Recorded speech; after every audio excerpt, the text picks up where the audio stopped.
na see free break up him say don kron ebebo apemu a sports for no so ba be take over na afin so the world of sports nobody need na so to aso e dia ma kasa fidie so but mame mawo entiase na hye so for mame say ebo no watwe empemu kopem say no kron bebo apemu a ye ne Hafuano South East DC Hafuano South East DC ene ne bedi ahia mu ewo fidie mu ha Ibrahim Nelson Isaka honorable DC edema ye Hafuano South East ene ne bedi ahia mu na fe yedi nkomo eno nti se o bia ye honum ho wo district ho da ofria any concerns any questions any suggestions be our no pay edeba kasa fidie so no betimi dia ba na fe ya ready to the honorable member na fe so anu ye wo hono o de amount ya no pay ni bedi nkomo na fe ya hwe ukopie mu Hafuano South East ade na ekoso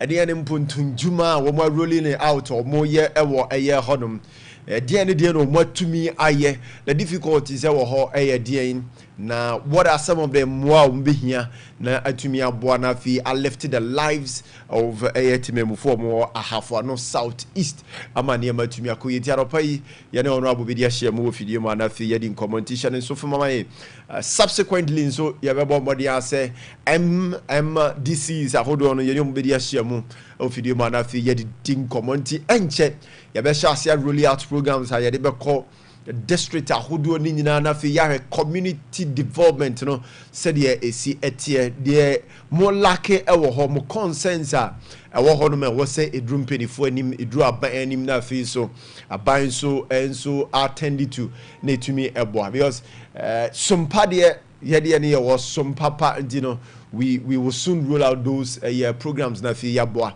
na mo consensus ni nyina mo de aba na fi ya follow ups ahodo apenu ye ne nchiremu ene development was munya no ya pe e de amamo e wo kasa fidie ye so stay tuned ani entna ye be so mo Sompa e wo kasa fidie ye so na quickly mamemfa we entwam emfa mawo okopie mo ewo University for Development Studies UDS anopay okopie mo ono ma there's a selection of vice chancellor koso ewo ho na entia menya na no paya ene se hodum enyu ye kra enye easy nti wo mo deploy military personnel a mo akopie mo ono ma je enye easy kra nti wo kopie mo UDS that is the news menya say enye easy say ye be selective vice chancellor na ye see heat na ekoso wo honum no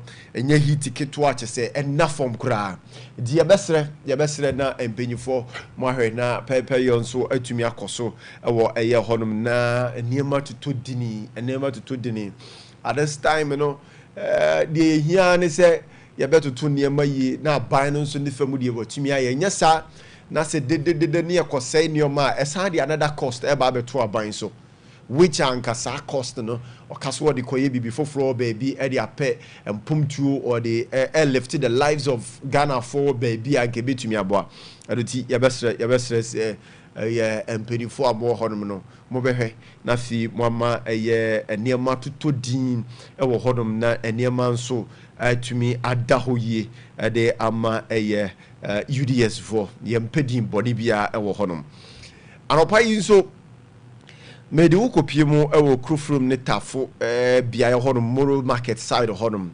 bridge bi e hye ya che se bridge na ebubu nkakra edi wura kwan ni mu a che se anhweye na sempedifo antutu mirika nyentem ankohwe bridge no na eniema hodo a woso omo ye wo hodo mo mutumi ye na bridge no etumi ejina ne nan so a edi oye ne bebreti memfo ebeku nipa accident besi wo ho yempese ebeba be ye Ghana su ne ban ne bi se yen yakandifo ne yempenifo na ye wo omo okrom hanom no gisa wo ye ne bi asi asem aba ansa na mpenifo sabe wo mo ahunu se wo so wo mutu anamo yempenisa nti anopai ye boso because nra kofa hodom na jo na wo hwe bridge ne se de esitie pa se de esi ebubu didi akomu a anodin ti krofrom Kafo Moro market side hodom me sure say mo bridge na me ka ho asem no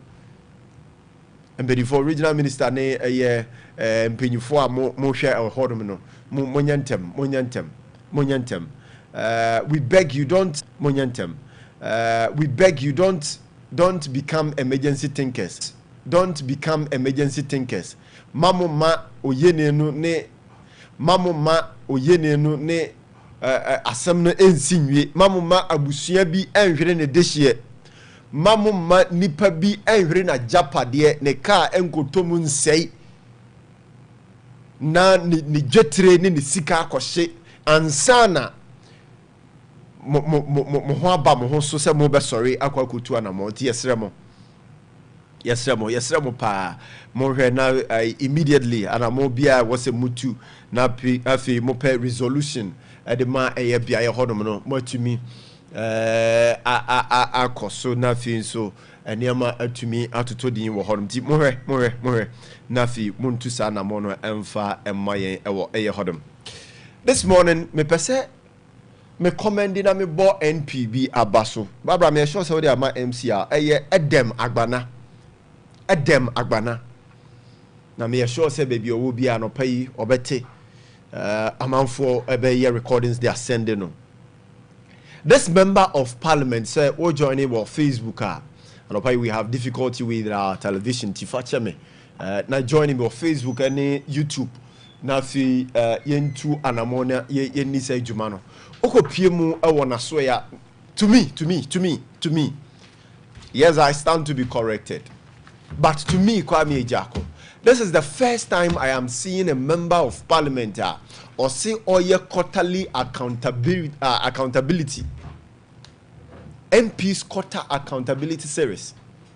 To me be a wate mementi because my son mean to me nkase e baby a menino so wo baby a be a wate bi but yemfa ye region Hanuma Shanti region emfa nyemfa to ho wate da se bia wo MP se organize a deba anase forum anase oye bribi na fi nso wachre eniema ebia aban aye anase eniema ono ankasa MP waye eniema the assembly ne MC no so aye na fi nso ode update ahodo edi breti memufo on anamuntu bia watu meaning what be that. Here is a first time member of parliament who Edem Agbana. Baby, I will be a mebo abaso. And I am praying for you this morning. Say, God will give you that energy. God will give you that strength. Na nyamenso beso kania dia tuwa na muntu ahodo a wutu eso. Say, oma unim dia nyansa de ntiase na koso afatu sana moyi. Sa forum ya ose oyeyi. Or the Babe Daddy and Niema Hodo any achievement.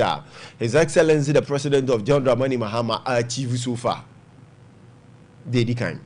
The Tosumienu Obama MC no coin na MC no so the brief kakra de aba at the far and amuntu ahodoa or no so atuni niema no so aye ewo eye municipality honum. The atosomi ensa ono ankasa beba betenase ono nso anamuntu a watu enema hodo akokkoso ewo ne impotam ne mantem ne abamu ne parliament eno nso ade aba afenso wa ma update on MP ne key promises a ode ema eye azogbe mumfa ncheme me ya ibedi ntema ma nya de ni ya mumfa ncheme azogbe nti updates ahodo a ode ema what be that? What be that? OMP aye be that? OMP aye be that? So onye be that bisa won say dey enti no onye be that. Mo sha se mfa 34 from mi so mo say ade enti no ya omo update mo on anamuntu ahodo omuntu because they were elected to represent you. Into nkoko people of parliament and so say emra anamuntu a aban no etu ne emra hodo a wo mo eye wo hodom no nanka wo de sanchi mu no de abreye. That is the work of member of parliament. But ni nyine mu no omo nye development no so o man fa man akọ so o say ye mpre ayi mpumtuo enye MPA ne na sudie ne say obeye kwan obesi we. Meanwhile the core value no mandate ne kuta mo na wasa mo ye as members of parliament no so monye. So Adam baby I will be an pay me bo abaso. What should I say? We are young, but you have understanding of a jumana woye and the position you've occupied. And coming the Saturday 18th of April 2026, and Adam Agbanaso will be to Sanamon. Constituency Bena when you are update you da. Watch the one a mobile what to da. Wabawatias media minimum say be on may I be our ba, non any NDC party for members for share no my nobody in commerce, no co. We are open forum at the home. And these are some of these open forum on Swanka informing MPs about the concerns of Wombo Motuaba at the man or the copy of honor. You get it? Okay, fine. Ebiana munim munsia enfamfri de magbanaho. There's always a first time. There's always a way to learn. Nti munsia enfamfri de magbanaho. Di oba be ni, why you be da? We a member of parliament, why you be da? We need to memufu ahia open forum we din komo. I'm a platform a wo church and am what to near ma why. Emma updates edeba edfa niema bia waye ho a wunwie Emma nchiremu die ntie bia na mo bia watunu wuntumi nyeye waye bida we member of parliament waye bida otu sala mo no bida wadi sankomo yi bida wodi sanchiremu yi bia bada anamo de mo de ane se na mo akono mo abana 4 years no so anafi mo asaba be campaign because muhia vote to represent mo constituency tinama ba no ba be ka de mo be ka na mo say akọ anoni mo djuma. You see, it is time my mabunu na ye ba no, it is time my timemufo aye to aba no, it is time my yen sa mpanyifo yi sa MPC ni leaders ya yen yade yatumi ammo mo so mu ndi anim kan no ye shase say bisa some hard questions and they bia meka. Let's put the NPP, the NDC aside. Now ye DCs, my say ye assembly members, ye DCs, ye MPs, ne mpanyifo ahodo a wo mo de daya no se wo call insurance ade oda no wo call health directorate ade oda no education service de oda no, we begin to ask them questions to know what they are doing. Yem bisa sa questions yi se yes our politicians no afei ebebo mu hu ombehu se timemufo no se wo manya ne timemufo no wo ma sorry timemufo no are seeking for answers. They are questioning the works na wo mo eye no. I was say mo mu hu no se aba no yenkosa lai ento ne kwa aba no yensori ahomache awo mu ensuo mu awie mu enkoto aba na mfa mo kwa. It is because ye hia bribi di area free omo ho. It is because ye pese wo mo di bibi ebre yen. It is because ye pese ye community, ye district no, where we belong, where we are no, ye pese hu ensesaya hodo nti na ye di omo edi anim kan. We have to give them all of these reasons to begin to behave the way we want. Say antisa woman because why like antisa, you know, they will hide behind NPP NDC flag near Macalles no more underperforming. No so a brother swan near to abandon the more mosa. But when we begin to question them, they cannot hide behind the flag again. They will now begin to think, say my mayor Jumana, woman found say a higher stronghold of NPP and NDC. You better bow gal away. ye beto ato baby na fe ye de nipa obetumi aye adwuma no e de aba no aba be ye adwuma no ma yan kan okrefe they say okopie mu Ghana's parliament lawyers no doso e doso. But let's ask ourselves this one question. Debate ahodo obempa no mo ye wo ho a e fa yetimemufo ho pai de mbum to de ba emra ahodo o mo de kokodo mo si o mo debate o mo ye lawyers no emra ndo do say no mo tumi debate abiebie mu ama na nya nsunsanso pa aba e wotimemufo so. They only go there to do the argument and the bid of their political parties. If you don't know, I'm telling you this morning, that is what these elements, these characters, these kinds, they go to Parliament House to do.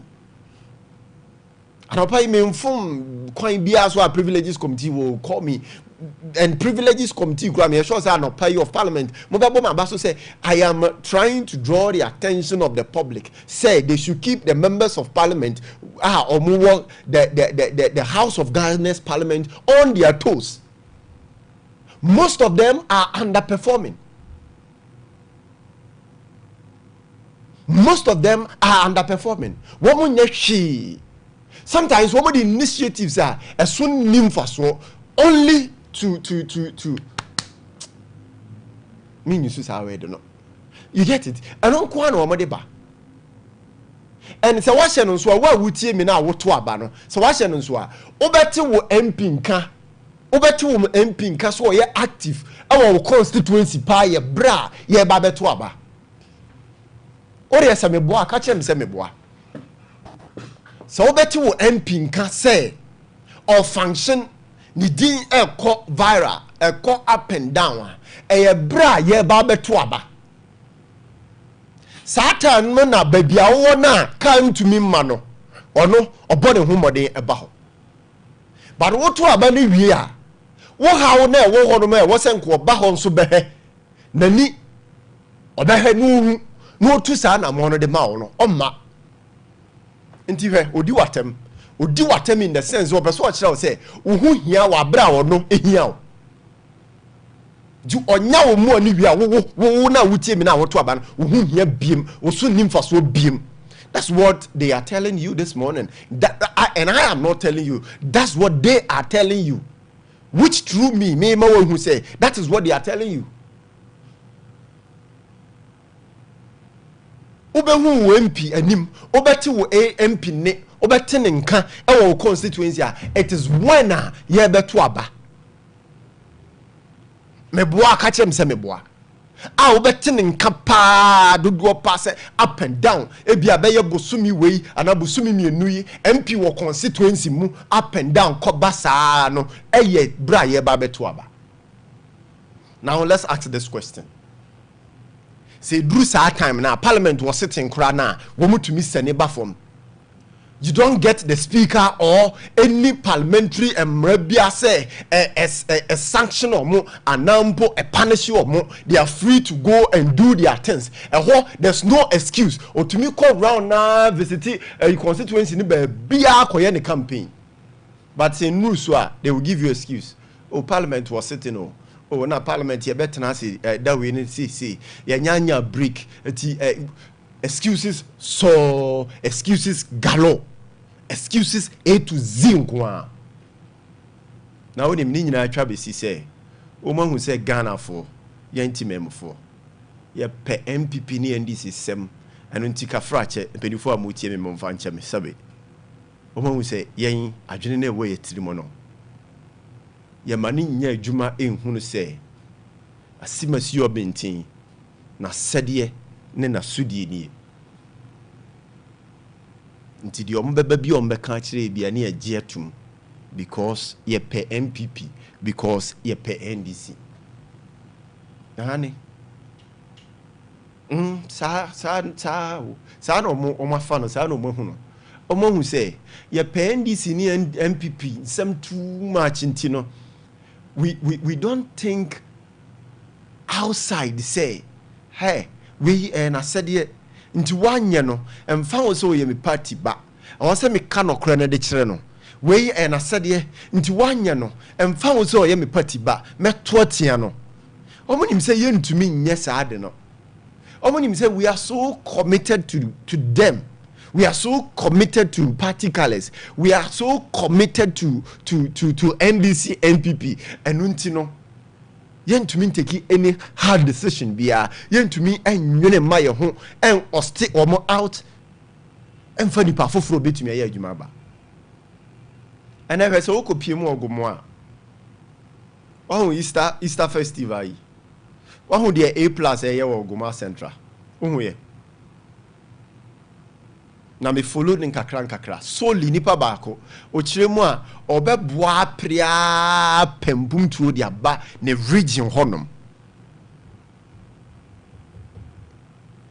oso odno empum tuo na ne timamufo o mo ho ehia ntia no no opre oye independent candidate o onye NPP ni NDC o onye NPP ni ana NDC ni o but you've seen what he is doing there.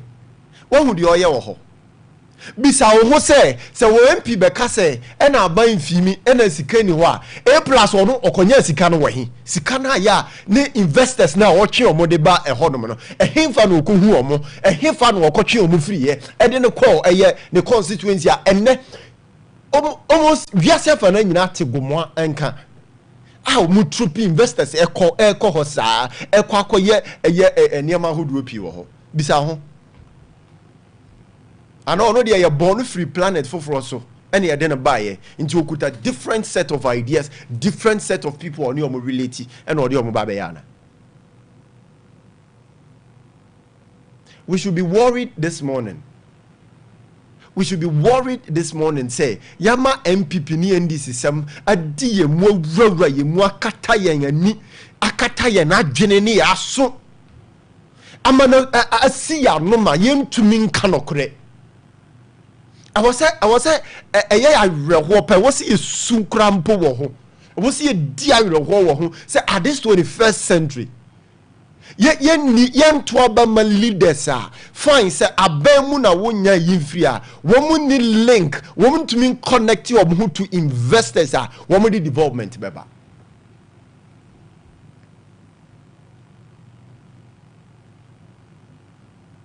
And I have some few people that may bought my bass to pay after your markings. Yes, uko pay more in the constituency at the year and also F.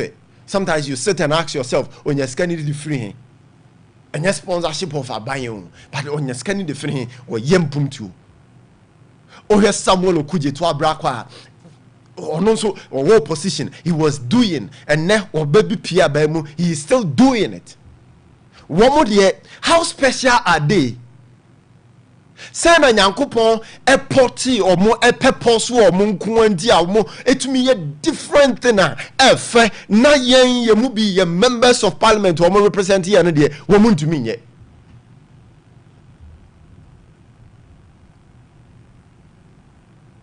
Let's begin to ask hard questions. Mama ye nyane o, mama ye nyane. Me ti hoyi meto aba nti are you telling me say ebreso na me koto aba ebreso na se Ghana ye koto aba me nkoto bi ti sese de wo koto ana me to bi ti sese de wo to bi no but me koto a I make sure I sit down ni pana wa ba be gina mani mu akasa ne nkomo no de aba no na me weigh the 2 or the 3 and I say ni padodo no ma bana why na ne dia no ni effect no ebeboa nyame nko a o timemufo ne Ghanafo na makoto. Yes, I may have sympathy for a certain political party sometimes somehow, but it doesn't mean say many fra maso asi ma adwene nso nya adwuma say I cannot think for myself, I cannot see for myself, I cannot hear for myself and determine for myself. Omi amfa party sem no to nchen yo. Anopa ya futu na mpese me no ye tu ye hofo. Nyame na me tu. Ne mo me twiwa adwen asiso. Ne ehunu se ba bia ya duru no. Na bia ya presi e bekwa bruchiri. ufi say omo ye party nsemo say omo koto aba omo hwe de ode mpumtuo e de bebro mo e na omo ye party nsemo anka ho do e be develop say ufi say mrofo no say omo question and demand accountability and from free wo makandi for ho a ufi say nke ho be ye fa ne wo prese wo de ba be kwa kopie ho wo ankasa wo prese wo be kwa kopie ho ana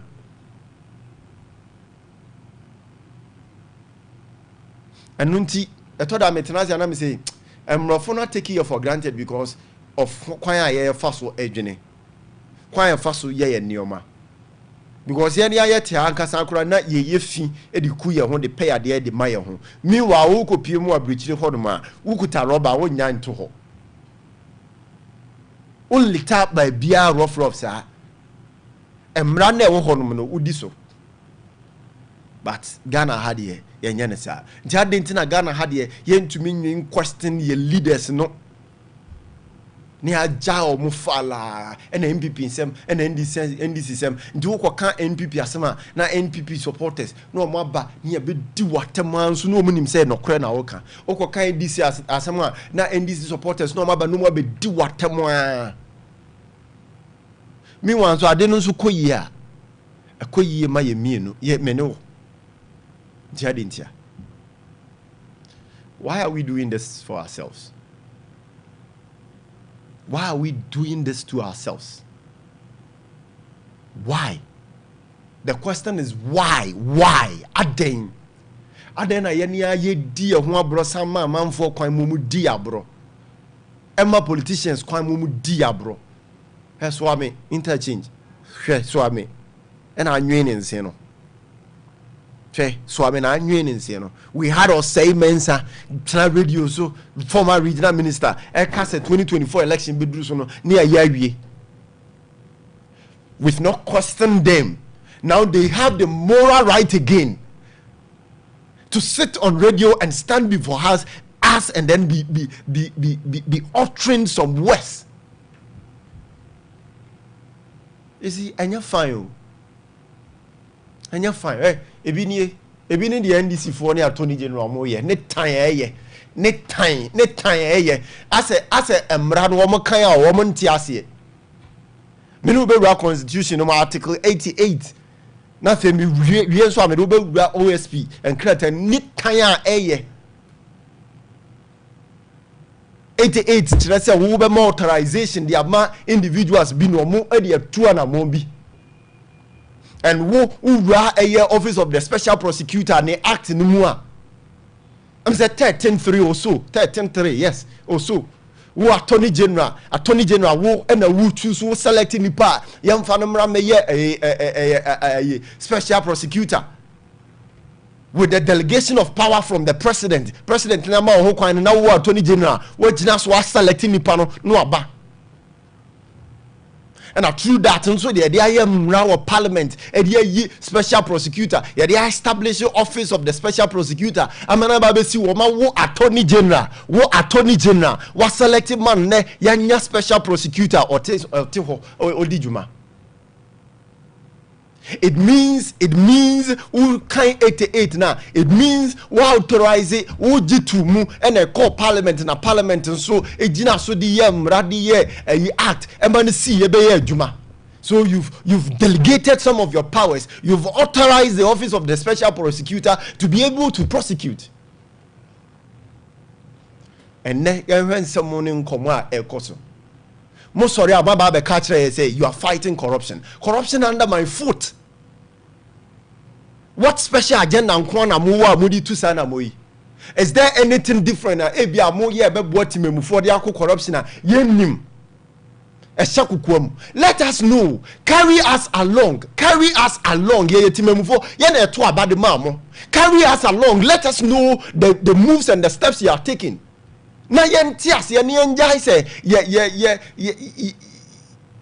ye nwi ne kaka nsam won chen no. Carry us along. Mama yen tin yo ma biase.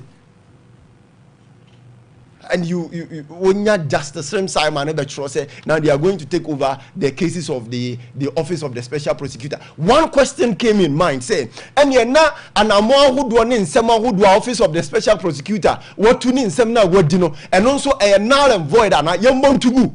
Amount for who do our prosecutor more what this car at the state no better refund this kind of back to Sankofona what do your masamana since now the court is saying say on this authorization on this power no now and some no so will be take you over no and yet there are yet preliminary moves be and what they are that sansem no will be take you over there and no they are valid and no the agent and answer will be to me akwa jina so prosecute obi so that you start your own cases afresh. You see, you've taken us for granted. You are fooling us Ghanaians, and because young team so we've allowed you. And I'm all of the times. Mahengo 88 for now. Or say all offenses prosecuted in the name of the Republic of Ghana shall be at the suit of the Attorney General or any other person authorized by him in accordance with any law. In accordance with any law. So any law no and now Attorney General mo what they say Akufo-Addo penso krana or mo and a parliament for so at the year act. Am I establishing the office of the special prosecutor? Now today you are telling me zero authorization. Like I don't know what the you're lawyers who, but a English language actually anymore. So when we read, we understand. What do you mean can't you say more lawyers in Timothy for change? No. What you read, no, we also read. So we understand what you mean it means. Are they? How did I fire for that? My fire to me move for that. Now, Akufo-Addo you corrupt. Akufo-Addo you corrupt or you corrupt or you corrupt. The more Babe is something different. Enuni. The more Babe is different. Na be feno. Enuni. Momo di na mo de ba no. Enuni. We na mo de be. This is what you are bringing to us. This is what you are giving us. Is this how you are going to fight corruption?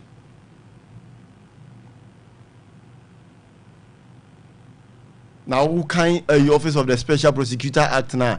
Or my recognition, say authority from the Attorney General. It means say Attorney General no what dear to Mukura na office never existed. You see? The Amuyenti the how Charlie, God of Israel. Eradi hu ya mobo. Eradi hu ya mobo. Hwe Act 959. Act 959. Or say an act to establish the office of the special prosecutor as a specialized agency to investigate specific cases of alleged or suspected corruption and corruption-related offenses involving public officers and politically exposed persons in the performance of their functions, as well as persons in the private sector involved in the commission of alleged or suspected corruption and corruption-related offenses, prosecute these offenses on the authority of the Attorney General and provide for related matters. The first of all, Attorney General, who the kind of authority and sana office never existed. Who the kind of authority and sacred parliament ever create office now. What do you say?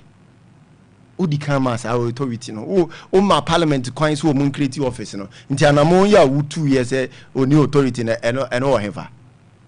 Meanwhile, what Attorney General wona who selected the call. Inti ano whatever. Ani fi whatever. O kind 13.3 me do rem so what act na act 959 act 959 13.3 ma me no en rem ni en kan bibi kakra na en ha de na fi yenko ye ni ma wo honum 13.3 o se tie or say the Attorney General shall nominate a person qualified for appointment as special prosecutor by the President, subject to the approval of the majority of all members of Parliament. When they select a special prosecutor, into the moment I was selected, it means you are giving him authorization to act, to prosecute corrupt and corruption-related offenses. What Jinetum no man kwine and a watch ne Juma or Babaye, which the act has spelled it out clearly. Ne Juma or Babaye corruption and corruption-related offenses. What man is acquiring that? To the moment I was selecting, no, not as a woody to me now, man, say, who bet me, I we hey, Brabesha, to say, Sompa FM, be a manager, or be a program said, or quite head of IT. Nti okopie mo IT ho a de obeye bia be ma IT nsem na sisi ne nan so agina ne nan so akoyi no eno no wokọ akọhwe cause what delegate powers no nti obi a function ama institution no ama company no agina ne nan so na wayi IT manager wi a wo say IT manager wo need to me say adwuma na wo selecting so won konkoye no wasa akogina ba bia aka say oni ho kwan so yes adwuma no. What kind of thinking is that? What kind of thinking is that? What selecting every president amount? Who kind for no so the source one? Or see the president may delegate the power of appointment of the special prosecutor in writing to the Attorney General. In writing to the Attorney General. Attorney General case is in office of the special prosecutor no.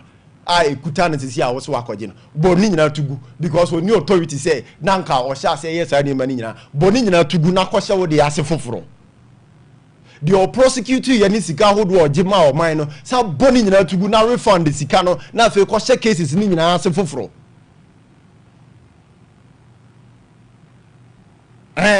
na fe dey who say special prosecutor no need to me say ebia sika we okoji free ha sika we okoji free ha anamo we otu e was so prosecute we e was so ye we no ni sa authority no nti boni nyina tugu na refund sa sika ni nyina ogema state no fa ni nyina fa kobo mo back na fe wo ko hye wo de ase foforo na fe yate ase say oni that authority but since say wo kwakwaje ne nkrata na say wo gina so akwakoye investigation dey do ba bia dura wo se wo ba betoa so wo se wo ba betoa so tie ma adwene ne nya adwuma wo so wo ba betoa so de okoye ba bi odiduru ye no ni authority na are na wo montungu na wo nsa wo de ase foforo na wo mfa ndi adwuma. You are just insulting us each and every day. You're lawyers inti you call law school inti. You think we cannot read and understand some things. Common sense sometimes you inform some of us and tell us say anamuntu bi wo hono English language, you know, what kind we are utumi say we dem tasumu and tiasie nim nyansa nim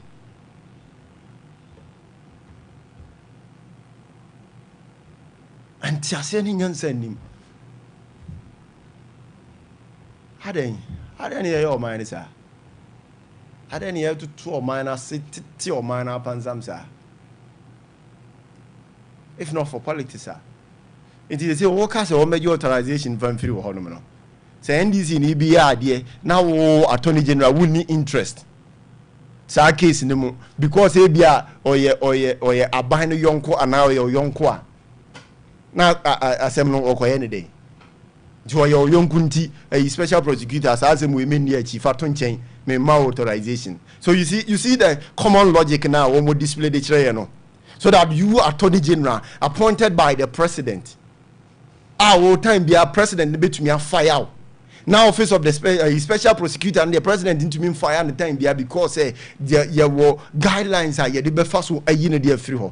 But wo the president be to me aka say bia enne wo ma you free ha kwa wo say onhia any order a yibia from obia and na say guidelines bia san wo dia yiwo no wo say wo umum nipa na o minor man to me na o limit or the be djuma no wo umum na ye betumi ayiwo afri akonwa so time bia no. Oh, now better. Oh, Charlie. Now, me how can I say it's years we have established this act. No, you can 88 not yes. 88 no ye kan ti ase members of parliament amon so mo ye lawyers no mu say sa 88 no akwakoye a consider bia entumi ma special prosecutor entumi function you. I'm asking you, Ghana's parliament mo so mo question na mi bisa ma no pa yini mo ba be yes act no mu 88 ana mo be na mutu fa ho nkomo be na mudi fa ho ya eminti mako tu adamo ene wei ababesi akwakoye enko besiri no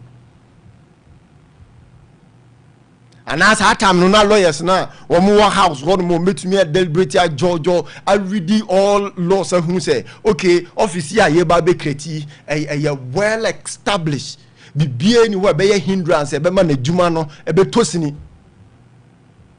and now mo the politics na koko criticize our office no at that time because you want to satisfy political ambition be any political promise be that time na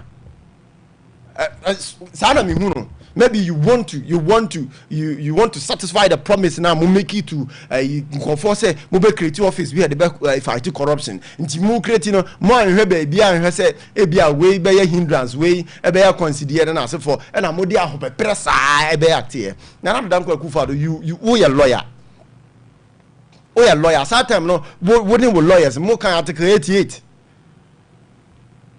they say me to me akase me Kwame Jaku me to me akase so bo ni nyina yemfa mom because mo na mo anya due diligence na mo the office na buy na ne aba be sen ye kon aba be duru ba bia ye duru ya say ye hu de be ye. It's very very very very disheartening, very very disheartening, very very disheartening, very very disheartening.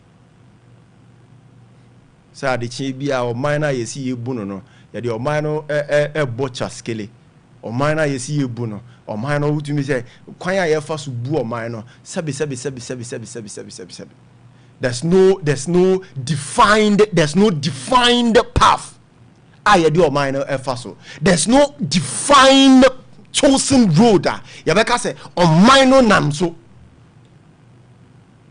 The time be akwa ma try makwe. Try and error nkwa. Idio minor bro. Idio minor bro pa. O minor idio minor bro. Idio minor bro. Na ni nyina twa ba be si say MPP ni NDC nsem. Nti we ya abai instead say you better tackle asem no holistically ni akutemu no. Ya de be NDC MPP and NDC form per se be fight corruption and MPP for na yesi sa na be no sa instead say asem no ba no ya be kuta asem no ba ni mu na fi ya ba mu afechire no ne ehunu ba bia ya de no hye ne yi afiri mu no ye nye nti anobai special prosecutor ni to me bio. Special prosecutor, according to me, be a bib. Asemo. I mean, your message, Kakana, young Twasso. Then the medical kind of half one southeast. This is where we are at Nasenafi and then I didn't come out of pay a worker Safidi so and teacher and so for my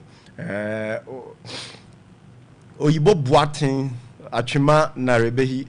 Also, Mr. President, please, no one is against your primary health care policy, but Ghanaians are patiently waiting for the completion of Agenda 111 projects. Hi to Chama Odeno Kweku Apia Kuka, Honorable Amwa Kweku, Michael Ashanti Regional NPP Secretary Hopeful, and Shirley Che Tiwa MP at Tiwanwabiaja South. Oyibo Boating the hour day Abanono. Barbara, her WhatsApp message in a mame. We in free Benji Mfensi Sevilla.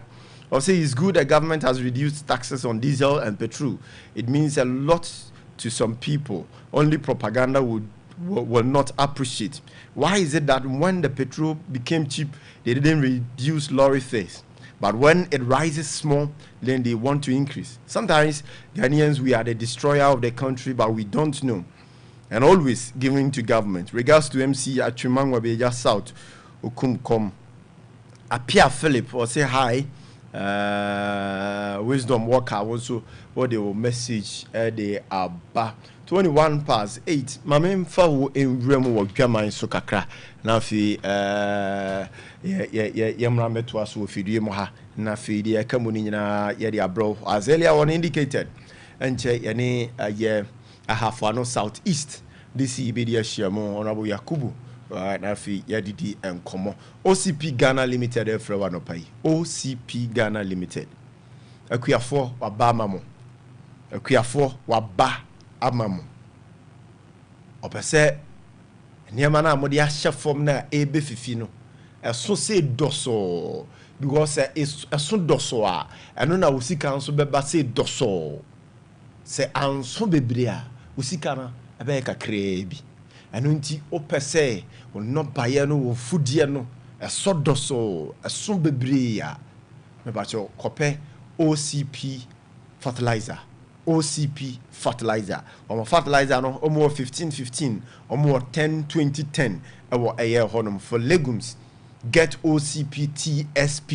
na fi fagugu so na no baye no so doso because akuafo amutie me munim se okodo na afudie no ne no baye no ebre no so na so bebre na utumi harvest ne bebre a eno na osika ye bebre but se want to me harvest dia that is osika na akoye ketu abi ti wo pese wa fudie no ne wo niema no eso doso na fi ba bebre dia me pacho OCP fertilizer na make am for Ade amount from 24 na oni omuni nkomo 0555 909434 0555909437 and now say 0555 909433 0555 909433 na me fa unko pie mo Kingdom Herbal Center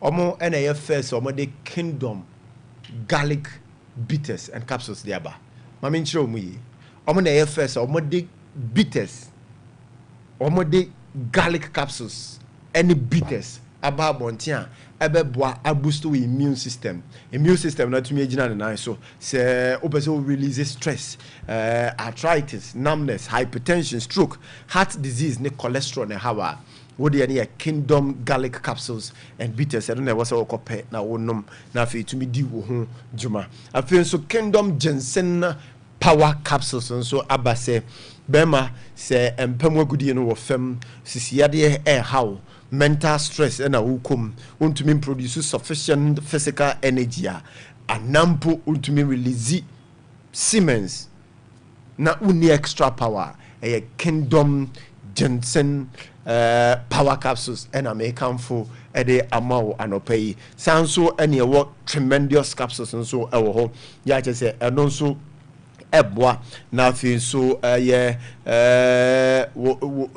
formulate with natural health no ye na atumi treat vaginal infections oba wasi hia eho ene wa himfie eho ene wo kingdom eho ene wo kingdom eho ena wudomeni wudomeni no eho ena wudi hene awoso anu nti se bibia bekoyie bema bia beba na obepeso obetena bema bia ba na opeso okwa ejina wo oba wa himfie no eso anu nti himfie no de me hodom endini oba sesi abon so odan ho ano san peso oba ho biem but so oba sesi a na se oye hwehwehwe a okwa o mabiem ti ma himfie no eho enhiao na enyina de nan so pa ti kopɛ tremendous capsules na no bi na fe enyi bad odor ne menstrual disorder bia how no emfa emfio chemical shop drugstore rather drugstore bia ni pharmacy shop bia on sa ebeka bi ewo honum from 0597 298 855 and at 0559 761 na oni omo adi enkomo ewo eye honum me bacho mamen kanfo wi emfamaw tie na hye no nso me kanfo de amaw RSY Novigi Studios we are photographer we are filmmaker anampo opebe bia studio a modern equipment a yedi eye sane ma nyina ekoso a ya RSY Novigi studio opese ye babontin so betwitwa wo niema wo fum a wo ye opese wo outdoor ni wedding ni niema bi ahodo bi ye beye ne ye ne yie na wo hwe nso a wotumi se we dia ni da ho efe clear RSY Novigi Studios na me come for Ade Amao. Ya wo Accra Malama Biase off First Kokroko Street. Frey was 0574715778 and at 0303974822. 0303974822. RSY Novigi Studios. I see where your vision becomes reality. Where your vision becomes reality. Bema, oh. Umemma sem ne umemma yo ne ubetumi di unsa si ubosa wo ye bema no ni nyina agina obema so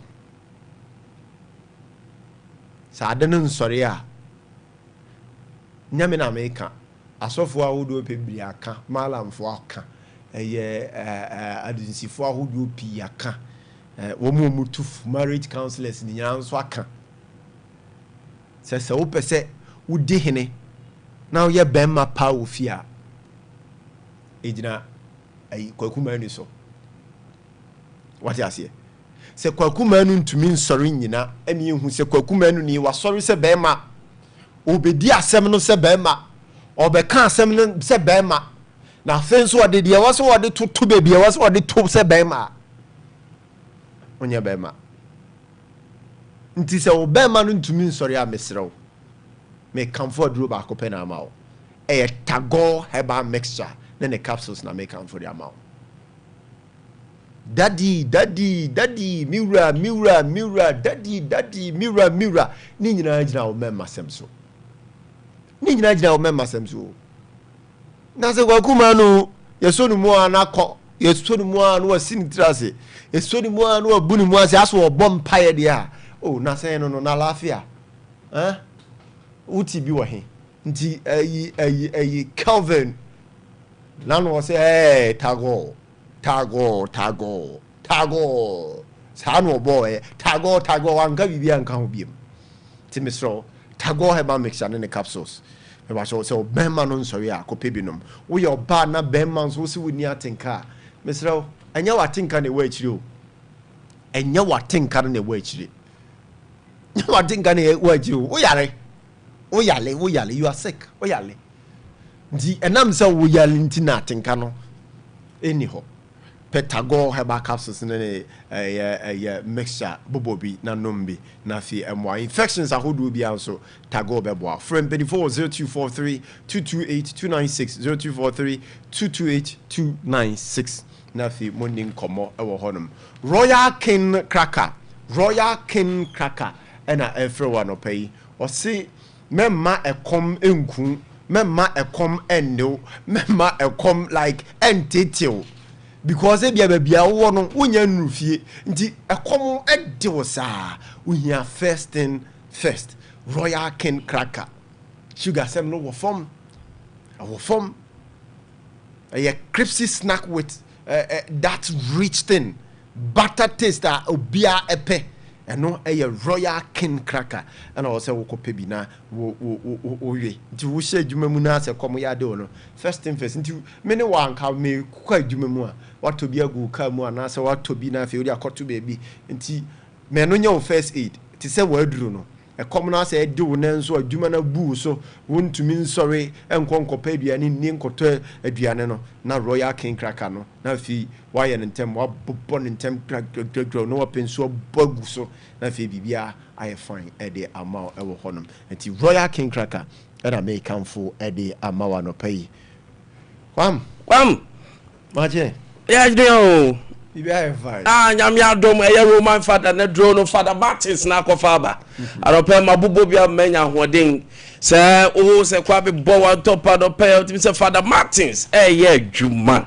namne stroke body pains honam na ya honam tutu a Father Martins herbal mixture adronie pressure diabetes for eboamo mo chronic diseases Misro edro nyamensa wo pa eye Father Martins ne herba mixture no dear friend Roman Father nedro no arope pebi na bobo the best medicine for all sickness. For 0247919122 0247919122 and 0552668517 0552668517.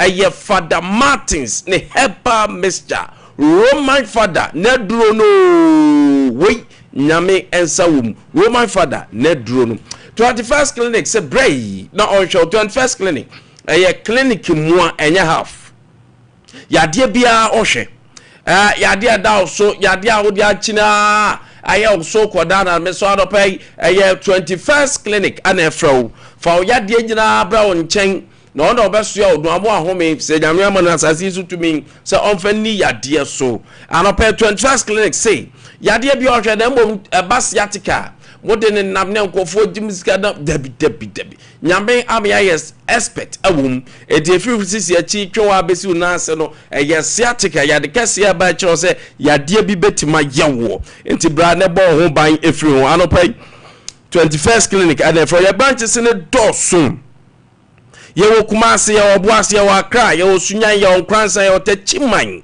krobe na pay wodi age numbers no na frɛ kumase dia yewo ahwa overseas Sompa TV, Sompa FM na wasru no mu from sa enso so ana branches na aka no obuase munko Council Quarters Court Junction Accra Domi Market Accra say ya Tantra Hill dan so na sunyan oba sunyan teaching hospital kane sunyan regional hospital obe wu ye do na bo nhwe nkransa ye tamu tachiman GN Bank omud bank edan dada no e hwa na ebutu 0249 311 0249 311 0540 311 yes sciatica expert na ankasa any 21st clinic Opening I no pay in Jahafo no southeast this year baba obey the nese wo jojo ho e dia twen na Opening mami nji I don't pay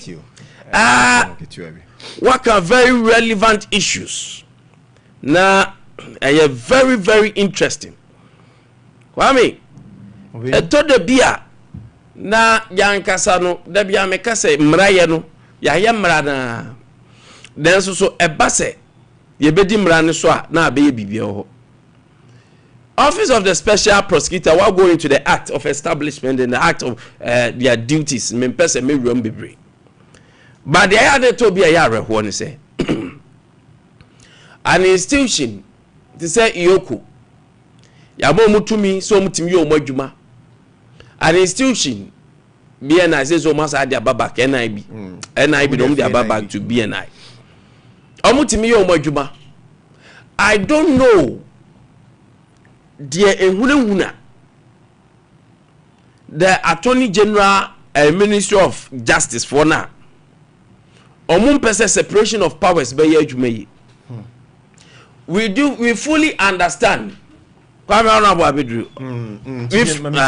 we fully understand say no kwasime wom ne say where the office no abano yes it's an institution on its own though it was derived from the Attorney General and Ministry of Justice per establishment. The mandate of the Office of the Special Prosecutor no, is to rightfully assist with special duties a free the Attorney General enya mere bebre enhwe no yamani tumi se onhwe ho no onye yamani tumi se onhwe ho no onye enti saadia no basa awo se yemano akwanya ono so betimi ade ne ho yie na ode ne ho no ade ne ho yie dia there are things that we ought to allow the office to do. Senei, the Office of the Special Prosecutor, every same one day do baby na yakase way is not within your powers. This all consulted the Attorney General and Ministry of Justice. Kwame, if you all want justice, and grabate be a bit ma gada yenya justice, and to fast track a certain provisions a ma yetimenya omaya. You better reduce corruption, said the Excellency John Dramani Mahama. and successive government no eyo money so ade hu say yam fight corruption then so do ba bia da be mere rhetoric ano de ye de ka but e be nwuma ni mu a na be issues amai. That is the problem we have as Ghanaians. Okay. A day in a war, Attorney General Suro, opese papa no still office in Chinchina. Let us be reminded, say, it's not about Kisia Jabin. Because Kisia Jabin wasn't the first SP. And he will never be the last SP. Yes. But we should consider the office as a whole, not individual. See, I understand unable may as a nation. If not, and your baby for us, Oko, when you know about Chimiensa, it's that we are not progressing, we are retrogressing in the fight against corruption. This is office of special prosecutor. So, per even their name, no, they are there to prosecute special cases. Yes. Special cases, not every cases. Not every case, but a special case that is within their mandate and their modus operandi. Etimi wudi entia ebeye bibia we have to go back and forth over this. You know, I agree with Sameda Akun, who is in charge of research and then public relations, say it is absurd. Say Yebeka say bibia just oko ka kire o papa. One of the brains that we have, and maybe are carefully selected. Core office of the special program. They are people. Omu portfolio is very high. You see that being at the school of law. Yes. People know him. Say he was one of the brilliant students. Yes. And one of the lawyers that we have. Kwame, I won't say he be the creme de la creme, but one of the guys that we have that is brain in law. I will be a kind of course. Yes. But let us give him room to operate. We suspect. We find ways and means. Then I will be His Excellency can say he finds no merit in it. In that case. And he cannot sack them or terminate the appointment or contract. Obeni, Mama Nasi, thank you very much. Tell me, can catch you no a half one Southeast DCE. Ababi drew video moha. Ya say, yeah, baby D and Como and Cassa or a video manundi. Catch the Union on country in India and Kanka half one Southeast for say, or may Casa video no. This year, Baby Diatna say, Baby Dun Como. I don't see or Sembisa or a suggestion be and our question be at the month this year will be to me at the Abba. Ye Jumane say, ye be pet near Hunu and no more will move to ne pum to ya womo at the ba a district a Hodwa President John Dramani Mahama. I'll point you almost a Munkonko Shesuno. Now, if you ebisa questions back up, me no be our home tea. Honorable Baby Diatna say, my uncle na evening como. Honorable. Junior. I don't pay much. Yeah, Junior. I want to say, I'm not around here. Yeah, no, but then as I like your smiling face. Thank you very much. I like your smiling face. That's a that's it. So, and on behalf of before my NRC say, your twins are for what year to me now. What I say, what you baby did come. That's a pass. I was my mom's saconia. So, since the first time I'm ready. Oh, okay. I'm a video, so me tie a tip. I see. We share radio now. So the material radio now me TV. I see. The Miss Mania so some Makame. I see. Say yes, so I'm running chunko. Mate, it has be honorable. My main chat in from free office the saying, Juma course saying, send an embassy call honor. Now feel so young who a new man, I'll bet 2 years, send a city echo. But that's Edicano. But that was a conya de mamma. Namencia Santimeura. Open so, Nenquaso. So na yesumo no. Na machia honorable regional minister, Dr. Frank Amako, and name regional chairman. Because my district is so MP or around honorable Yaku, and there I am for a teacher more. I have one artist in a moment in Archie. But you said you made it, so more. Catcher MP Semichiano. Or better, make I said the last time my Bonahoma may not be sending messages to me auntie and cap. You are to catch them as a Michiano. Your poor mamma and Nakasa. Bajo Mate. You said you made it, so last year. That was May 23rd near call office. I think so far so good. The SSA ye no yetimi aye. When say adwuma di na akunya so ohye. Because the pressure no so. Yes. Now share amanfo so say obia person hu bibi in terms of development, you know. Yes. Nti ebasa also as a DC, you know. Ma also pressure grab that also. Okay. But not standing on. We are doing our best. Okay. I'm making sure say near that to turn. I'm lucky because me them MP so ere. Nti ya ka bomu no dey na fi say dwumadi, you know. Nti me nim say bia me fa na sector by sector there. You be rem na mention as fa fi say before so ba be DC, you know. Na the picture of assembly ejuma DC ejuma no na send na wo hu no na obe mu no so no send e city. Fine. Make us a free 2006 and I make us my ejuma kra assembly. Because my assembly member for 2 terms. Okay. For the good people of Biomsram 2. And my appointees for 2 years. Okay. That's it. As assembly member for 10 years. And now assembly jumadi no ye wo kakra. And as a teacher so I am there actually me call join non formal. As head of department and I'm assembly wa. Okay. And a free 2006 in there. Me di work with ready. But assembly obey assembly member obey any but seat as a DC you know there. You made any different. Okay. From ube never be. But then you know na be there. Ube hu ko transfer. Other go say hey na me wa had there but say never be o ha. Na say be that unum kra. Okay. But if say you buy no no ya boy homodin because at least you ba na fair idea assembly no. Nti ye ba if say niam anya dendende because the first day I be officer me have first meeting memo say ba nya na me hu adwuma so that time say chief na dey say at least me so my director for about 9 to 10 years. And so how I see church was niam already I did that. Okay. And I said culture secretary so for about 12 years, you know. You know say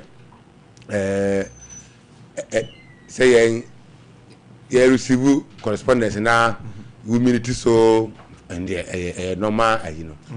And I think say yeah.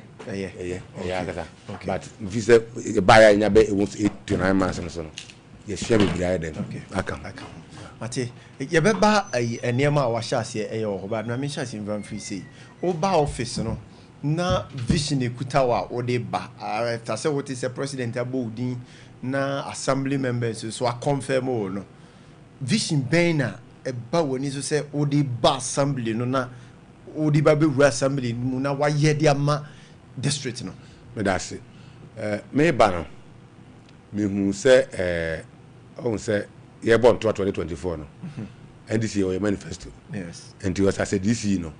Also abandon policies, you know. So make sure ourselves why implement it. Okay. Because here you see any acquire a policy implemented so that you walk down. Because abandon BBA or the buffer even if say if you saw one and farm sure I was about this with there. Who know who see on penny no. I was said yes say never in our bed a bear come as a so ebenya dim papa na mpuntu nso ade akọ ba me personally na me hu say afọ no most of our schools especially we share because we say ho na yakuafo na doso and we share baby ho ha settlers ne den e wo ho na we share bia akora be free ananti aba school a me fi say ya na hadwen so me ma you say akwa ne ba de ya e say make sure say e betimi de engumesu ya den aben omo say the young no benya access to education because me encounter the same problem that come here bia na me 90 fee ho school bi so number 1 na ya almost about 4 months na misa enti o ba kra na usu this will be for the year then esi akonkon eni ade me kai say me krom bi so number 2 krom akọ efe no fede ya me ya assembly member me hu say bi so number 2 school ni na chuku I am because nkra be free sebe area ho na eden eba nti akra we be school aba bi osu bia na wanyini okay me ka me am be classmate before me no me bo mu din ye wie je chese ade bi 14 no because me wie senior high na mo 17 years okay but obi a be mi ni wie je chese no dey be 17 18 19 even 20 years when you GHS no omanya even 20 to 21 years. Wow. Because baby we free baba bi osu na to just wonyini asana wa yede otumi abasu because obenante nti wontimi mba nti na me woda idea ni na yede ho so oh once I me feed this to ho ya wo me ho my bobo bra nyina ho no and my me dwumadi nyina ho no challenges bebre ho a e kwa yete nti ye ba office ni ye hu se oh area ha bia nsuo sem yo mo problem na wo hwe baabi ho na nsuo sem so ye den ha dwen pa nti me ba office no na minim say these are some of the challenges that face the district no ana ya ba ya so kakra na je say ufiri ho wa famu bida no hu say the esitie ti wo ba na je say esiwani say some of these things no wo ba be eradicate e dey afiri ho sure very well oba asisi ya no assembly adwuma no say na esitie I want to memufo muti no enya a feel of what you are doing na dey ekoso China assembly adwuma no esitie eden emre and I say your honey hole. Oh, both. I say as a DC, you know, also you are also managing people. Okay. And I want to say, nipa de sebe, obia on the background. Me say the city team, you know, it be out there different. Mean you idea best with me here. The team so dey bit me different individual differences. So obia all about how you have a hand there no. Until they be I wouldn't depart bed even within your office no staff no they be obviously I manage you and class society until adwuma no eden because when you office be at 8 o'clock na say nyese be a call out be a program be na your office we bet me receive visitors at time to be close to 9 o'clock our office wow and that course so here eba and I so adwuma so and kata be go as we there we because as a DC you know kata be be assembly bia we na be na wa direction and say wunya brain hwemu e ma direction na say o ma adwuma no so aye den I staggered e move at the same time obi so aye den aba on so so hu no ye den edi nkobo e say so manage na we den na wo hwe no other calls assembly brebe enti adwuma de ne de make say den but so ukali hu ye na manage na hwe unyama yi na we because na ye nim say stumi na ye kwakoji ye say ye pena ma mpeni dia man no enafom enti ye say ye ba be serve ye nkrofo enti ye de ho abafo dia ye ama oman no enti adwuma no de enafom but ye manage because I'm go college na ye friends psychology and lecture ka kire say as a teacher who go out no so we should say challenges in war you are going to face it yes and you know from the way now that's what I say adam trim say and any opportunity be we say challenge there and me challenge never I don't complain because we say and untina me kwakwa there akoso and say bibia ni ho there anka company be ka say kokotana ahoye there necessary for so be anya dey any so nti o ha wo ho nti o shiko koso wo nti I have accepted that challenge say e be hwe na ya so wo na me so me nim nu MP no na ya ka boom e bi bia me ne nenam tetere bi kra wo ka se me na MP no se me ne nenam nti na say tetere bi also di DC nam ne ye adwuma kama nti fi say so far so good Anisa. Yes, we have for a background checks kakra. Okay. That screen you saw a clinic or foul mine. Oh, nice. Clinic and I feel so the other side is here chips compounder a war in Suta Nena Sefo. Oh, meaning a honum sikana eba wo didi djuma at the same because we be regular we munyina munafi ya her project a hodwa why here because there were pictures of some of these things are why here me that's it a honum sikano ni senicity common fan on kwana mu depend on internal generated and amunya mo for the free baby because there were pictures baby nti enti na me sha ze free ha me that's it assembly no yeah friends source of funding no akwakoye common fund no okay and I think say the biggest friend saying source assembly okay. Betumi dia adwuma for now and another one is MP common fund those MP so already kakra yes and aside that you IGF kakra jejeje no and na yeso so ye dey run assembly dey bi so aye bibi fufuro and sana your depart but unfortunately depart no me ba 2025 no be share na me share Jumadi na Omadi 2024 na me am hu say there's no way which my pass it nti e buy no and partisa other this would be anya 6 million 10 million Ghana cedis anka nya bi for a year nka put for be general say this year kura nka be broso but yegusu a ya year 2025 na me ba be ba me no they say me ye bia to make sure say you be qualify ni anya bi 2026 e dey aye adwuma no dey me assure me conscience say my hu adwuma me nim team I bit my enti sa project we dey be a common fund project na be common fund project wa ma fa kira ma ko yes mo ba so ma nkan kira me there be because ye buy anka ifu anu untumi ntia me da se pa ye see you anka sa na boy ho ka me buy oh me da se see me da se pa ya de sa na mfise djuma de enti minu se bi nwura mu a ane nwura mu ma me 2025 no akoma bo sika na de buy na e common fund no assembly bia nya bi enti project ya na ha bia assembly bia so ye bi across the country enti ye de no on say omo penny de gallant beto say we should focus on education, health, sanitation and others. And na ade ba ko amani giye kra say on say Ghana focus project be bia kaka akwam yes akaka wuram ye nyimfiri wo enti Abraham hu gallant sa me hu say sa legacy projects na abandon projects in wo no I was happy because sebe we a politician with area we say bia apart in saka bibi na aka wuram ayo man sika enti mfi say o man peni so Ghana force mo kan na o man peni ye den etira so pamu a o ma esa kwanya say yes ye hwe na enyi sa projects ne den mfi wi enti me sha free education na ma kire niam aye na education okay education and the year 2020 the make be year 2025 me nka 2026 okay education 2025 common for na year no gallant say say at least in 3 schools and schools so you see no one is KG baako e wonu fukrum okay omo mutie so mpa mo hwe ye no so ufri adudama potiri krum na okọ krum fe nu fukrum on you are right yes contract ni erufu menim bia say mo ko ho de are no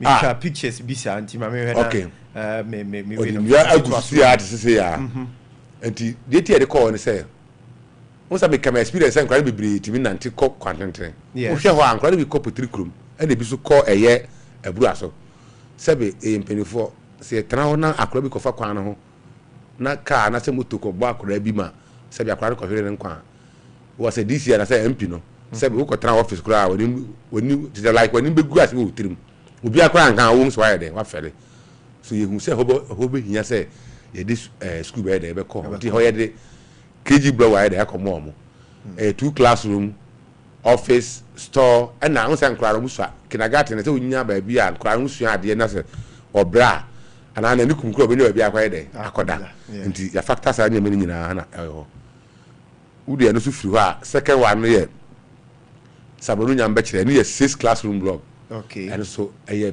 big project pa me nim say bo ko ho de a yes say sabronya ho kra no me say mo si police station for kra so and yes sabronu I'll come there okay and you are that security and yes sabronu okay and you security sabronya mbe kire no and yes 6 classroom block and so plastic ni nyina wi a mo de enua de enra me ko fa area ho kra because program bi de area ho no kra me sa ko fa ho adwumadi ne de hwie bi be 2 months de na bia ya commission na bibia ya kama okay the third one so ye banahin krum you know banahin krum so sabi kura kru kitwa but o hwe area ho ni bibiri ye de wo ntin kura wo area ho ni nyina ba be kura su ka emfa kitikiti kra be 3 na kura ho ye no offensive for na ebo hye ho okay nti nipa gu area ho a nkura no sabi akura ntimi ntwa baba be 6-7 months em school bi so number 1 enti say in school there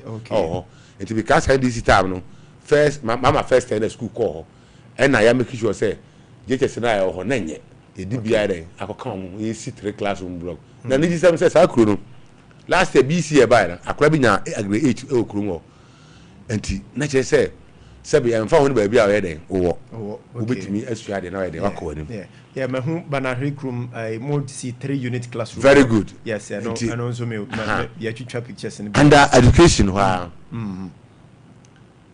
A bad schools wa ya support to omo bi omo so per cement bi omo per bi roofing sheets ni ade de e de bebrebe ba me per major ones no. Okay. Sabronum senior high. Sambronum Senior High. Very good. Okay. Methodist Senior High. There were two only senior high schools in my district. Yes. Edujaman Sambronum. Yeah, mami we no more far and to some farmer. I think say that's very good. That's Banana Krum. Very good. Yes. Okay. Yes. And roofing there. Yes, roofing there. So Sambronum Senior High. And na in from a fire na in shoot to na a cop baby and crannies benya e omo ye omo practicals na dade. The quick course no buy na that is me inform MP na ye for up na ye hu de be so me MP din as an assembly and a member of parliament you know ye rashi kosin ho and I ye my engineers access ye bibia and ya donate 100 bags of cement, okay, iron sheets, nails, wools and a cash of 10,000 Ghana cedis. Say the best support no mo dey adwuma di ni nyina den afiri ho.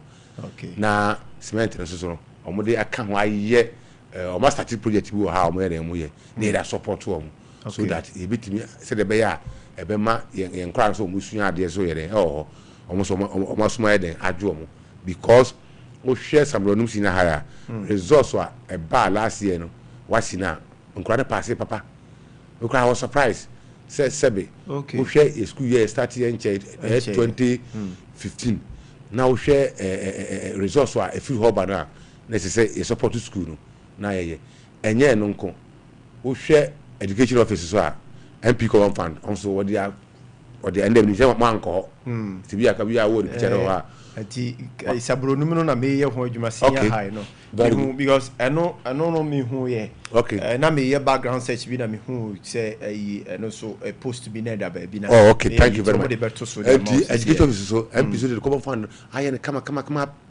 painting come na uduru wa office na den aye akono wo de no free wo so a because ngoma sua hu hia ni ntino say yen mofra na ye nuanom a kuma na omo wo suapon mu no say so masene ni to be bo omo so what you are doing is say MP bi nua MP a fight a scholarships e dey ama ye mofra ni bebre ya mo suapon mu a sabi omo nya akonya ye den e dey cost school free suapon mu and one of the major achievement ya MP so head and me ya bo number so okay and back scholarships are and the nipa bebre anya bi me nka say obi o this to be aye dey anya bi but say equal bar then we fight for them na anya bi ama aye dey anya and so free so a ye dey personal because we penny anti sabronum senior high very good okoye donation anti MP na share friend saying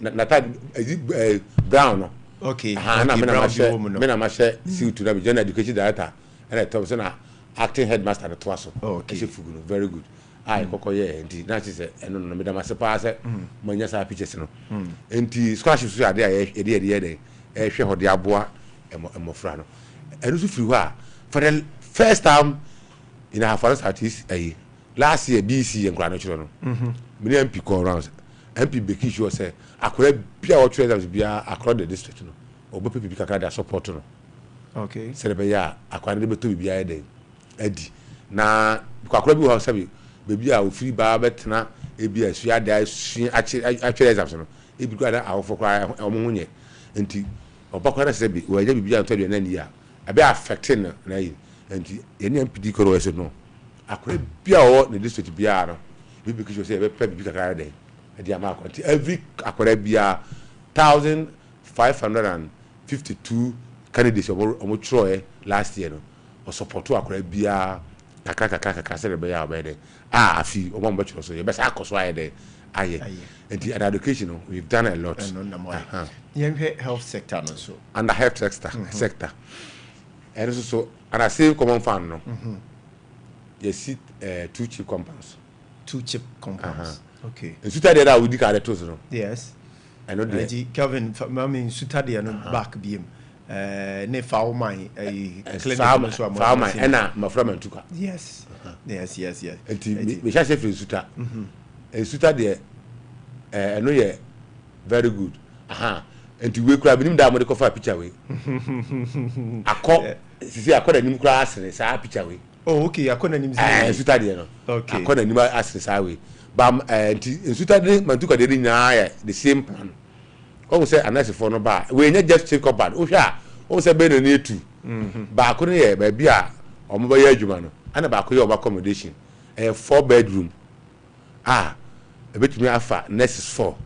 Ubenya hall kakra, o kitchen kakra, ubenya o store kakra. So now so nya self container. Ubetrema ya den aya job because you say dodo na ba na o de no call service ba bia ye na accommodation why ya den aya den.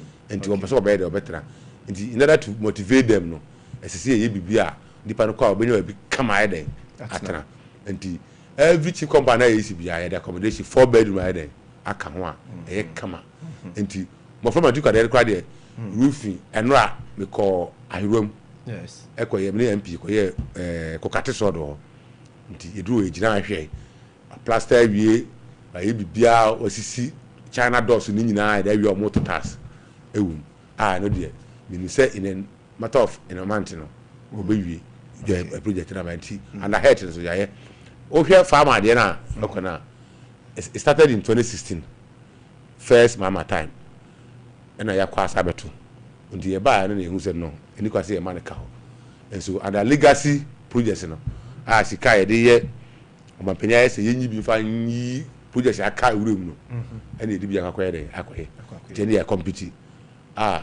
ya ka ho asem se me ne asem me na ho kasa 3 days ago say be commission nti ya nya ahoboa nti ya ye say next week another the following week no ye be ye be peda na ya bodwa na ya commission hand over at the ama community no and so eba member of parliament so also nya head farm kakra and also under head no kaska obenya also nya the support to health sector no said be ya omudumadi omuye programs a na obebo omo yes so as an assembly no so no yes make sure say omusu adwuma bi omo ye say bi omo ye bia HIV programs ada ayi omo ye bia yes be make sure say yes support omo kakra said we omo betim bi aye omo programs na amma friends omo so adwuma ye den ayem da ye den amma omo enti under health no and also half one no and the digital so say see enya hospital was Sabronum I almost started Sabronum okay hospital kesia yeah Sabronum yes so me want a picture Sabronum Sabronum hospital kesia I polyclinic and so omugusu awe nti oba under health so dia make say yakọ anim ewo the district monsieur yan rules because me brain nti pese ya yen ntentiam yan rules the me call her first baby I dey me call fire bokruwa oh okay uni bokru wonderful ma bokruwa e Kelvin so obenya picture no dia mama ya say me di kind dey said dey na esitie and said dey tisi menim azin Kevin so obenya picture na photo but because na say na titia pan sam kura prepare bokru am district timi dru o say Kwame di kan bra oba ha no no the last time no some baby I drew me da say enti bokru an is true enti kwan aye nam so da bia ehu se no de kwan nye so sa kwan na ni jitem kwa say ampi kwa da kwaye MP no na denisi MP na denisi ka eboa ya ye de drip machine support no a o de ko yes akwa ne kama and MP no obo adwuma and obo ama adwuma so ye den emre because program bi wo ho na me ka kire na no so abe support na ye nyina ne aye enti no kure enti ada rules no ye kwan bokru ane hefa de na wa ya bokru a ya ye mofra ya ye a friend say ahirom do me abra na ekwan bi okura yadi kan aye but on say in so say to na asaka kwa dey so what we are doing very good me da sepa and what we are doing is say ye sa behwe na last week me that tarama trance ama ya hwe kwan ba mi ensan so I say kokohwe ba bi say mi am krom kwan also ye twuma boss so asa bi ko wera bi ai bi so ma tu okay ene ada rusu a ya say e ba kokohwe ne yaye say ba e ba mo trouble na amanfo atuma eden akwa eden aba but me for we so fast before bia o do ba ye wo ese ya kwan ne doso e ba ya kwan na ye wo challenge kakra challenge ya wo no ye e free esuade eko Pokuase area very good mikura me fa mikura be ka ho e free esienchem junction fa bo su kromesi ya body junction enso ya ade bia me nim sa kwan no bia mo anya pictures see aka e free esuade straight up to Banokrum and enso ya de aka okay. The next one here minister so no abofo yes o say o fa sabro no ma yes ye link abofo enti ye man for be ko di dwa abofo na kwano me father be fa say say say kwano say nya easy kwano dem say up abofo enti kwano nya me ncha de MP atunya lobby ama ada big push no amudi ashemu a very very soon ye kokokate sort na ya ye free ho e dia kokopma before say de be akwan be dem ye na amanfo be nya kwan papa eden afaso sa kwan na obeka ya ese chama won't be kwaje ya wafa aso abafo so di musika ente eno de ho asem be eden wa boss say mo pese kwan na edam ye no na mami misa we say wo hwe adujama bechi mu kwanta okay sa stretch no okay kwan no wonim say emundam because they say we are not against speed ramps there okay. But on say my ye speed ramps be wo kru no tan time is say drivers for no kra dru hoduma omu complaining bitterly e bi kra say enkanka ne isa voxy for do na say omu mfa so bi omu say omu ba be ye techiman to Kumasi nko an na sefo ne kra un say ye kwan na nye na dey say pe kwan papa fa so e kwan so be dam no so no accident no so kwa na e dey e koso ko he free man kan so junction or filling station e ho no star way no up to say ne be chi accident ni tasi pa okay because me say wha say bank me de ho statistics e buy because ka be better videos na me kan number of accidents I see ni pa ahwe o mon kan and o se be fam me kai be a month less than 2 months ago Potikrum one accident nipa 17 at a spot o nyina wi wow and what we are doing is say many MP ya show letters baby even ra me year me to nyina programs nyina wi be do office be around 4:30 another letter on see my reminder on such programs no ya show the akọ say omo hwe no me do makasa amaye but omo nyanya de emeye do but the timemu for na ye no ho the time papa but the point is that your man for so ye de ewu yempe no okay but sebi atam so yesu ye fili because say nipa wu na eden ewu enti ye no makasa say de o mai na omu ntwa so na enim pelifo ye den edi nkomo say de be a ombeba abehwe na yetimi ayi saa de na eden afiroti ade amene MP no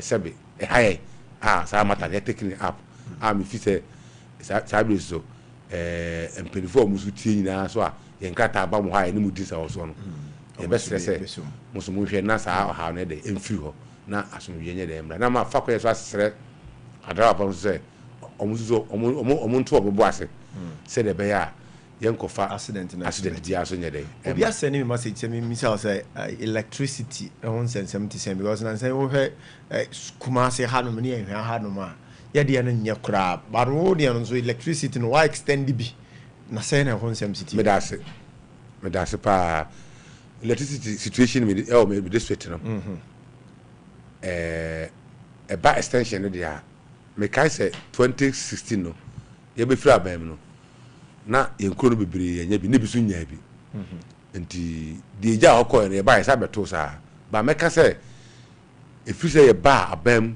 2025 no about 17 communities in connected to the national grid omuna enya electricity sisi a enti sisi nkura akoka omuni electricity no eye amukrum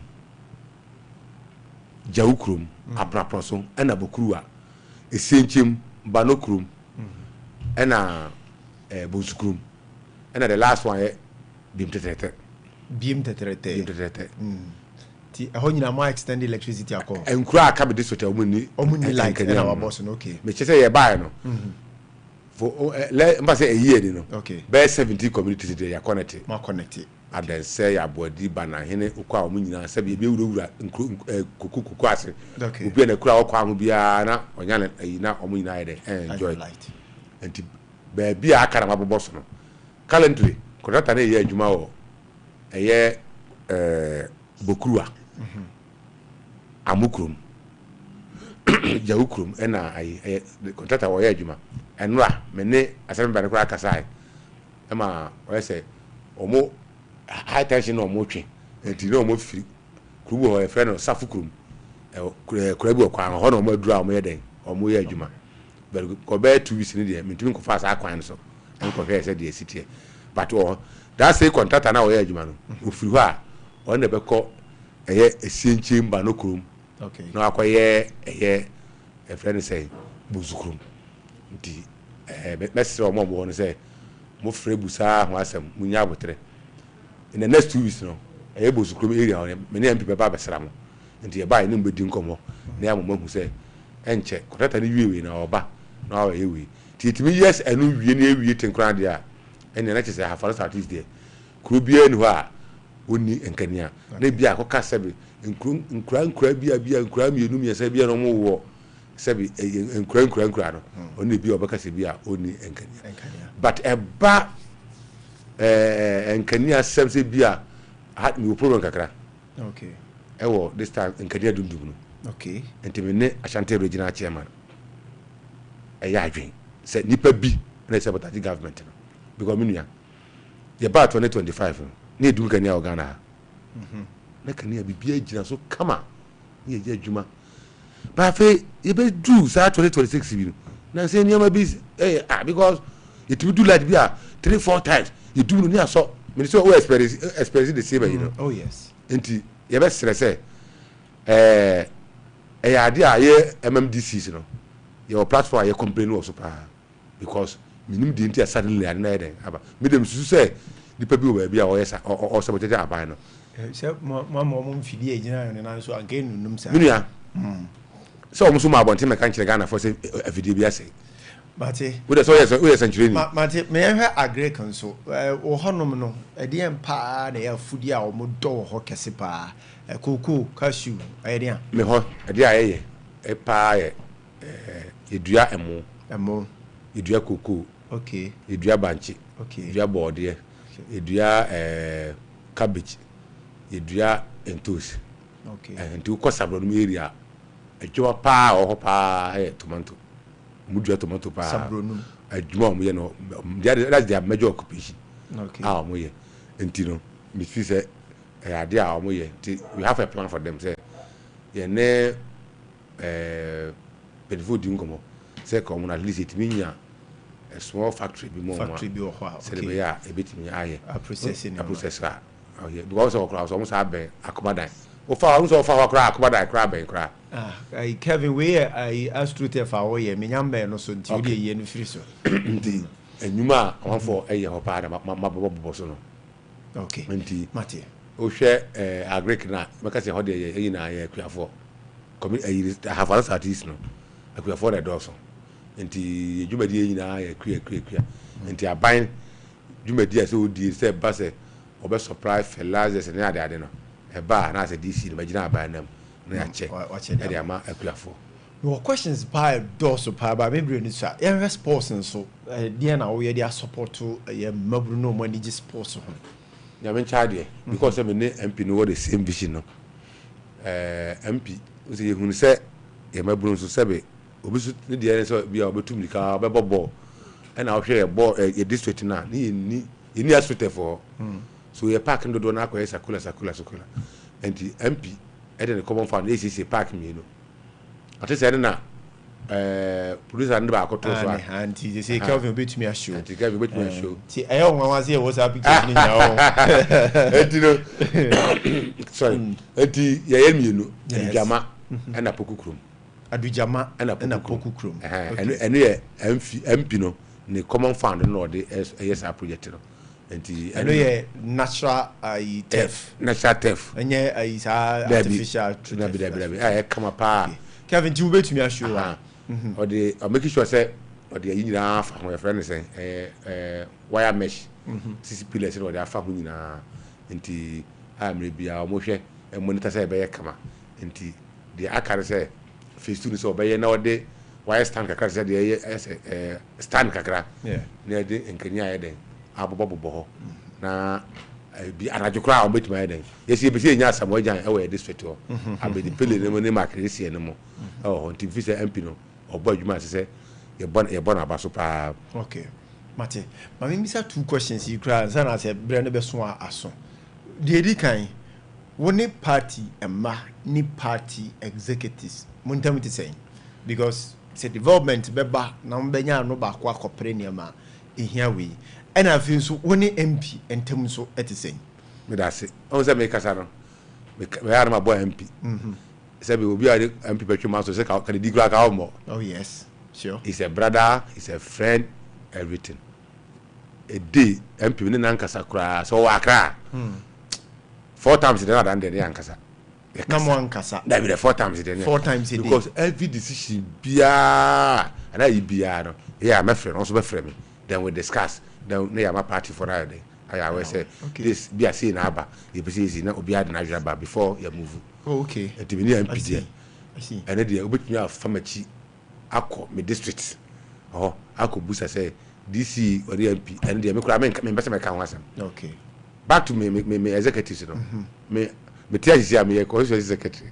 Oh, okay because when I'm here the first constituency secretary wa for artist am NDC na me the longest serving constituency secretary enti no me free party ni mo ana ne o man peni di ma be abehye ni munyam. Okay so me nya de bia sabi e be ba party so aye den akofom enti me ni executive from chairman to a down party for branch for ordinary members no even MPP for nyina you can go to my district. Okay no ko boy idin Ibrahim Yamba menka say me say there me nipa dey a ebi wadwuma yi crowd obi betimi aye den anya issues but Ibrahim Yamba as a person no in the Afaro South district no there feedback e ban actually say me no mutie. Okay free bin kwala bere mu nyina no me no obi anya bibi basabasa bia team executives me MP me party for no mo obi bia obi bia because omo nyina na be ka bu mu aboa me ama me da ma se support omo dia ama me it is say woni omuntam nyina kama party ma ne NPP fo nyina woni omuntam kama enye den a adwuma ho nsem ebeba ede anamo na mutu ho to create jobs for mabunu no ya omo ahafo no south east me da say adwuma ye de adwuma de unu say ade hu hia pa because mabunu no hu hia yie o hwe ndc manifesto no a ade a e ka ho asem wo se Ghana for so be do na hwe so no mto ba mai o ba me district a as a DC no ye be frɛ maybe cause bebre honorable adwuma honorable Sunday yama wo it's about jobs o hwɛ bibiti sɛ yes youth employment na I know there say ba security aspect na no mo fa sa friend saying police YP yes assistant no ya fa bebre police assistant yenya district yenya over be 80 kra o makotreni aba o mo yi o madwuma so for fire service ne the ambulance na the o mo o de no so free ho ba so yenya akwanya nipa bebre yenya appointment o mo kirade obi ba be kana asma den a kirao enya no your other sectors a ebi nipa be ba be so a kirao MP si na jamo so mo ni penifo ya de akasa ja so tise kwana da ba bia na jamo so mo ni amanfo akasa na onya ne ho yere enti adwuma ne de dodo na aye den enya bia aye den ena eba secretary in January me pese me kan ho asem because already me pese be ka ho asma yede e wo FDS I know so nka me ba ho so security 70 sen e wo ho me da se ana ansa na masi form pra ni na enti no e ya de a e enti me nka se obia so opadwuma bi anya bi enti me fa akwanya yesi na masa aka a kire because for say and I'm just for say ya bie akwanya be da teachers and nurses enti mu a mususu mu wo mu diploma in education ne degree ambasa mo kire ade akwanya na ba ye be sere mo apply na ye hwe say dodo ra so be nya akwanya yede akọ na asopie be de e be ba so far as a security self no beso na security no nti ma meet you and I say I have 9 minutes left okay me bought tofa me kra me be issue kra fast water o say your partnership are you so here ho yeah who say what to bowl and so I have pictures me ka partnership program so no abana ya fa di pa o musua 3 year ne adepama every month bi abana pe kakra yede e de mom o ba be district so ayesu enya sa akwanya ne bi ebi mi am bi wo bi so matu ebi wa dudwama sabronu nti akwanya nda so ho to obi obi so osu adwuma bia no ese no mra office na akachi for no register na yehu omuso aband bi de emmo omuno muso ntimi sua adwuma uba udi anu so firi ho bie bo a me monsuo ne fast and a common fan no so ye say yentu nsuo enti nsuo no ye tuma akoto off emu tu de MP de dene common fan atu adudwama baako and baako pokukuru ana adi so assembly no so no edi common fan no atu 10 okay enti 10 no 5 mechanized and 5 friends hand pump enti no on ye tu nsuo baako 12 okay that's 2025 as ma me de make no ana ni gisem say enra wo so ye pedi a ni kwa say wo transfer akosa yes you have to also think outside the box enti ye ne save water for edi sa oso ma so ye na communities no ye ntimi nya ensu because this time no osisi ni kwa say obi so apan ekobu nsuo okay say obi atimi tran fi na wonya ensuo wotimi tran fi a ubu ya hwe na ere ba usu shower wo pe dware bi na say we say kubasi akọ afọ ado no okay enti nyame chade no a na djubadi ni ba ye ko kate soda ebesi 60,000 cubic